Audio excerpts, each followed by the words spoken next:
প্রিয় দর্শক আসসালামু আলাইকুম। আশা করি আপনারা সকলে ভালো আছেন। জনসাথী থেকে একটা নোটিশ দিয়েছে, সেটা আমি আপনাদেরকে পড়ে শোনানোর চেষ্টা করতেছি। একটি স্বাধীন স্বপ্ন সাময়িক থেমে গেলেও কিন্তু মরে যায়নি। জনসাথী পরিবার আজ আপনাদের সামনে দাঁড়িয়ে বলতে হচ্ছে, আমরা সাময়িকভাবে উইন্ডো সিস্টেম বন্ধ করেছি।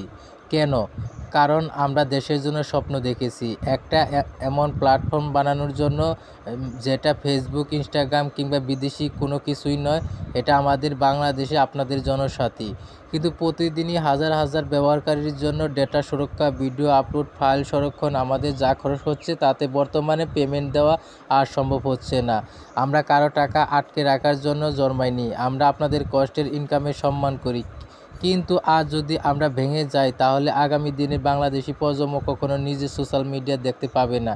একটু সময় দিন, একটু বিশ্বাস রাখুন, একটু দেশপ্রেম দেখান। কারণ জনসাথী শুধু একটি ওয়েবসাইট নয়, এটা প্রমাণ করে যে বাংলাদেশি তরুণরাও পারে। আমরা ফিরব, উইন্ডো আবার চালু হবে, আর তথ্য আপনারা বলবেন।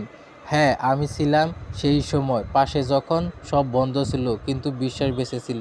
আপনাদের ইনকাম পয়েন্ট সুরক্ষিত আছে। আপনাদের জনসাথীতে আত্মা, ভালোবাসা ও কৃতজ্ঞতা সহ জনসাথী টিমকে অসংখ্য ধন্যবাদ।